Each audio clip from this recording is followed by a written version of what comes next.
चलिए देखिए class 9th के लिए कंजर्वेशन ऑफ लीनियर मोमेंटम या कंजर्वेशन ऑफ मोमेंटम को देखते हैं।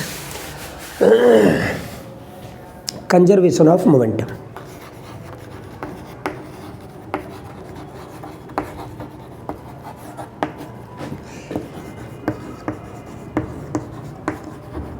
कंजर्वेशन ऑफ मोमेंटम, माना कि बाल ए है और एक बाल बी है, ये UA स्पीड से और ये बाल B UB स्पीड से एक ही डायरेक्शन में जा रहे थे।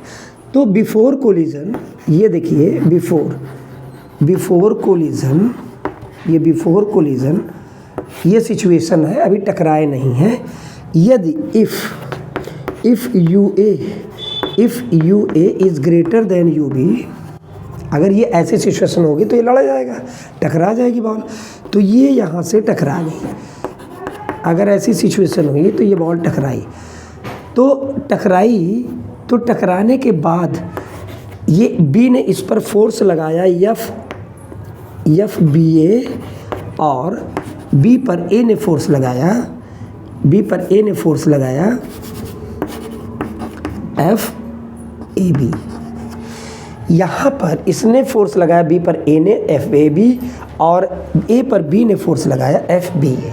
ये है at the time of collision, और इस कोलिजन में जो टाइम लगा वो T टाइम लगा। ये at the time of collision है।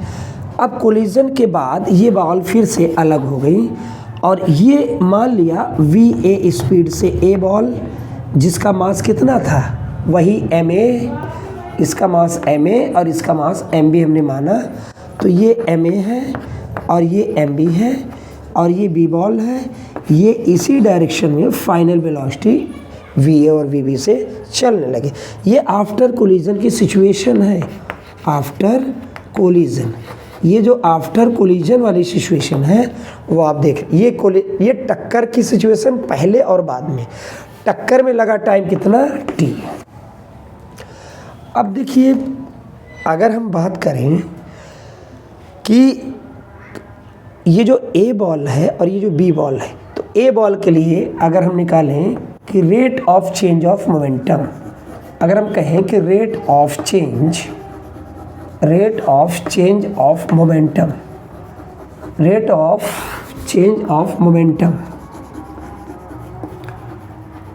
Of ball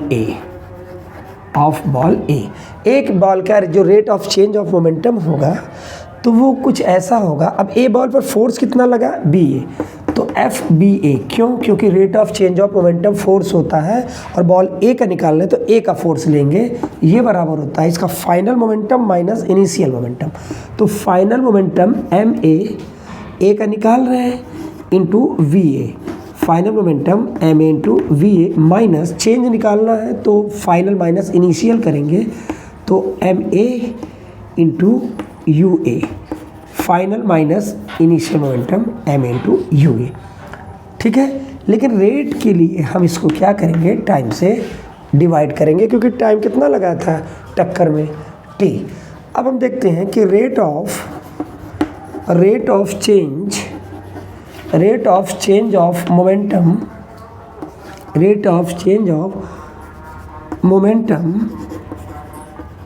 of ball B में जो rate of change of momentum है, तो फाइनल मोमेंटम B का, तो B पर लगा फोर्स FAB, तो FAB equal to final momentum of ball B, यानी कि mass of B into velocity of B।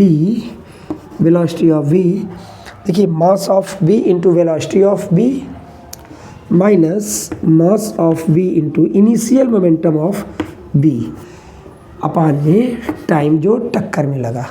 तो ये B का फाइनल मोमेंटम, ये इनिशियल मोमेंटम। हम जानते हैं, एक चीज़ जानते हैं हम कि न्यूटन के थर्ड लॉ से according to Newton's third law, ये दोनों फोर्स आपस में एक्शन रिएक्शन के वजह से अपोजिट होंगे FBA डायरेक्शन।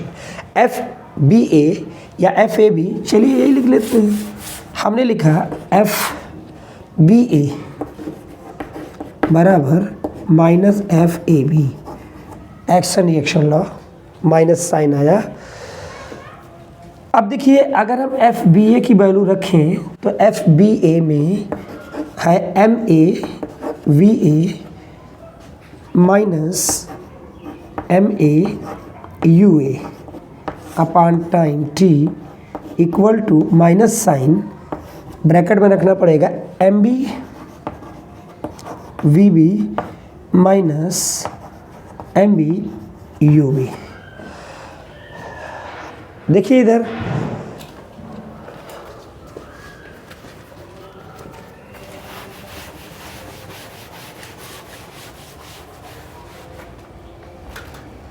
देखिए, अब इसे अगर हम सॉल्व करें, यहाँ टी भूल गए, देखिए टी से टी तो कैंसिल हो गया। यहाँ का फाइनल मोमेंटम लिखते हैं, बॉल ये जो फाइनल मोमेंटम दोनों का है, तो M A V A final momentum B का, ये इधर आएगा तो पहले से माइनस अंदर लेके जाते हैं, M A U A equal to minus sign M B V B minus M B U B. अब ये हो गया प्लस, माइनस साइन का मल्टीप्लाई किया। अब फाइनल मोमेंटम लिखते हैं दोनों बॉल का, तो final momentum M A V A plus M B V B equal to initial momentum M A U A plus M B U B. देखिए ये फाइनल मोमेंटम है, ये फाइनल मोमेंटम किसके बराबर है? इनिशियल के। तो एक चीज़ हम जानते हैं, इफ़ एफ एक्सटर्नल, अगर कोई फोर्स ना लग रहा हो तो मोमेंटम कंजर्व रहेगा, यानी कि फाइनल अगर एक्सटर्नल फोर्स 0 है तो फाइनल मोमेंटम